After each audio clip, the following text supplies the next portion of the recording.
All right, let's go ahead and get started today. Don't forget that if you are writing the second reflection paper, it is due by tomorrow, so make sure to complete that. You can submit it either through Blackboard or by email to me. So today we pick up with Revelation chapter 10.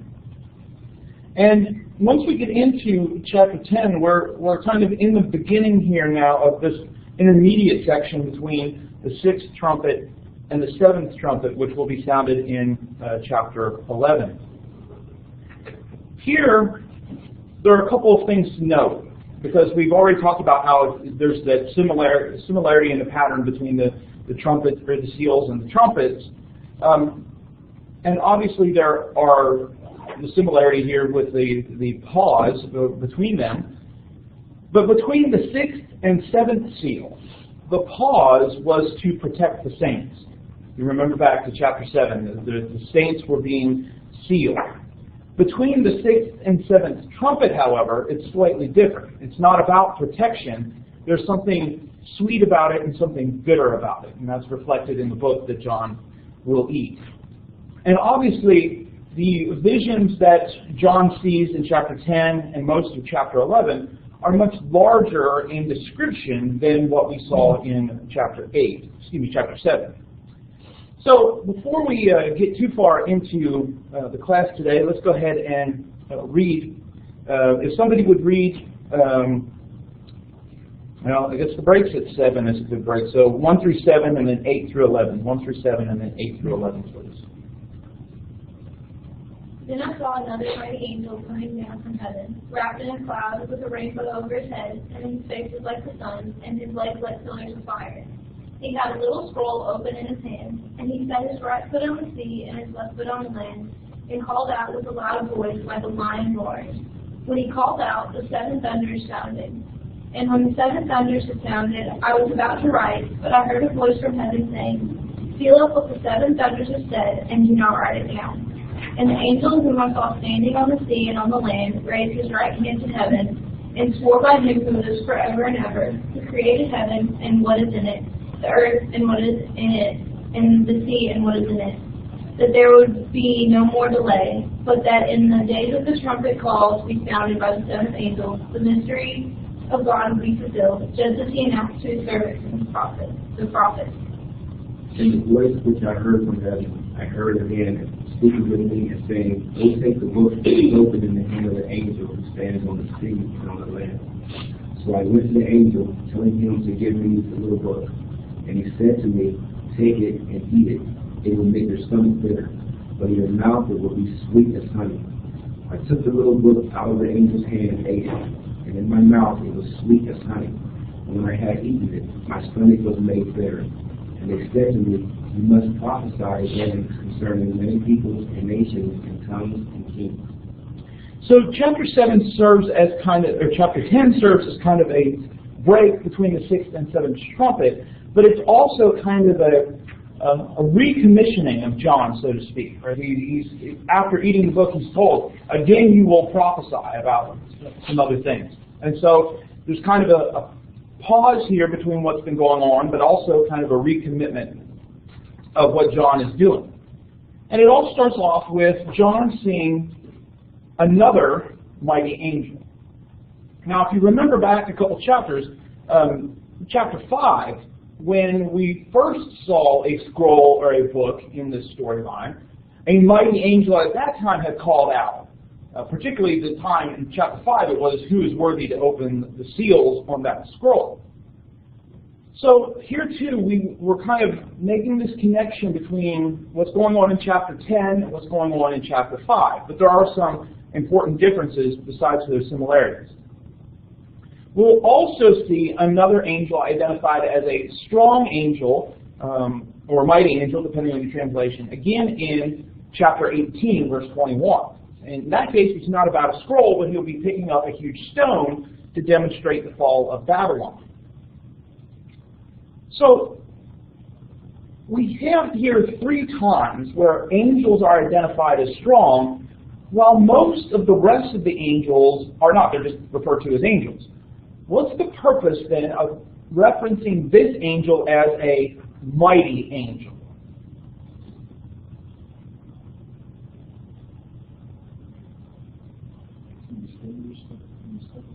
Okay, so there is something that's distinctive about this angel, or John wanting us to pay attention to this angel that is somehow distinctive from other angels.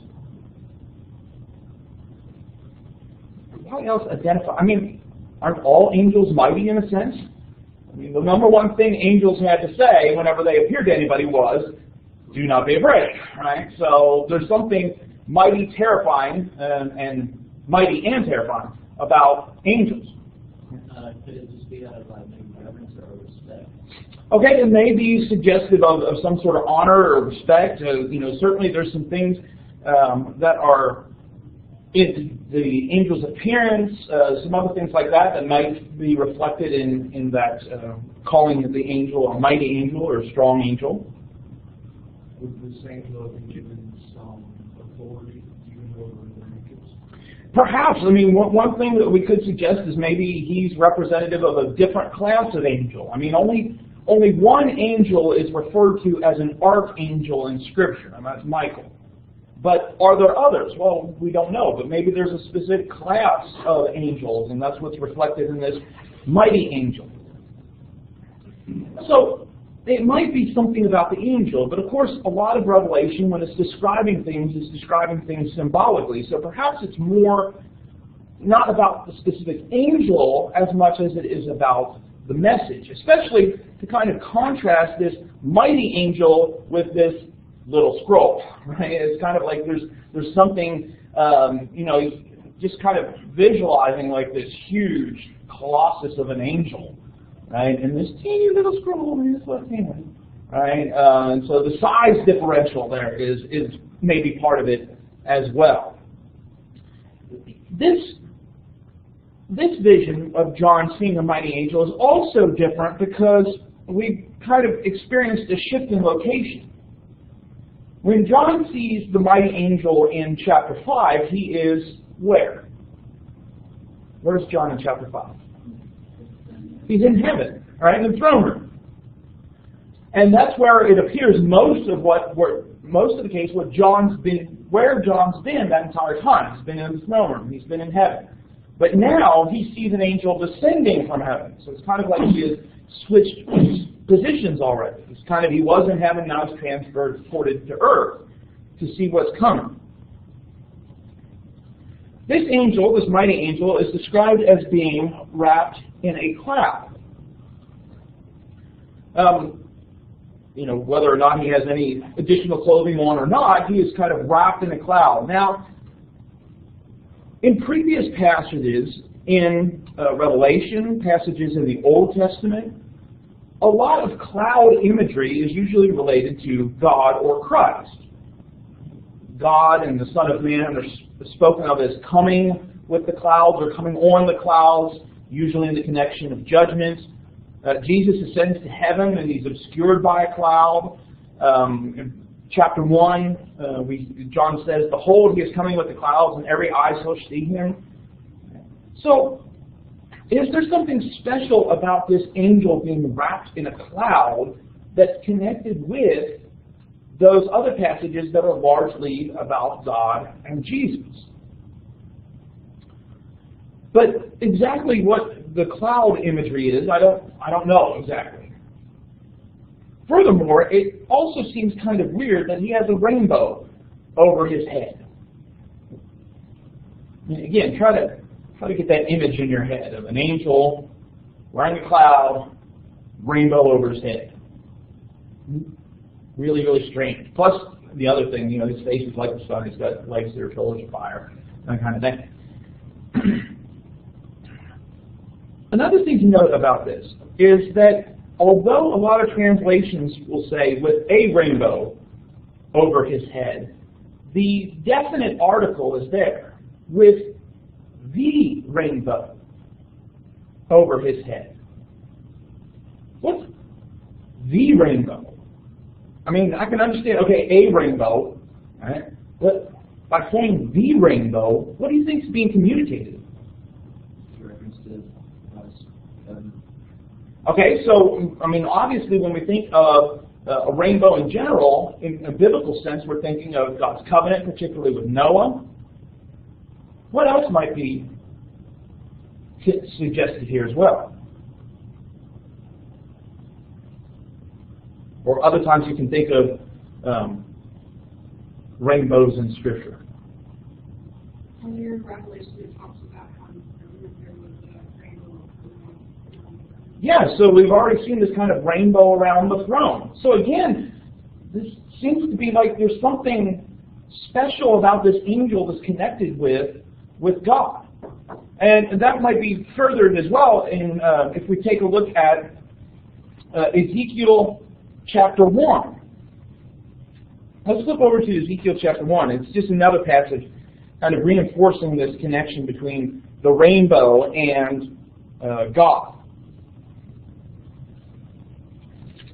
Somebody read Ezekiel chapter 1, verses 26 through 28.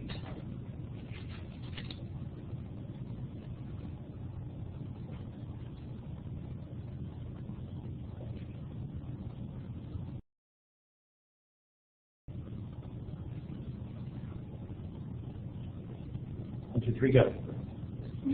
And above the edge of their heads there was the likeness of the throne. It appeared like sapphire. And seated above the likeness of the throne was a likeness of human appearance. And upward from the head appearance of his waist I saw a gleaming mist, like the appearance of fire exposed all around. And downward from what had the appearance of his waist I saw, as it were, the appearance of fire. And there was brightness around them. Like the appearance of the bow that is in the cloud made of rain, so was the appearance of the brightness all around. Such was the appearance of the likeness of the glory of the Lord, and when I saw it, I fell on my face, and I heard the voice of one speaking. So, is the fact that this angel is wrapped in a cloud, he's referred to as mighty, he has a rainbow over his head, is it to suggest to us there's something divine? Right? He's not just an angel, he's not just a special class of angel, but somehow he's connected with God. Is he what Scripture refers to, especially in the Old Testament, the angel of the Lord?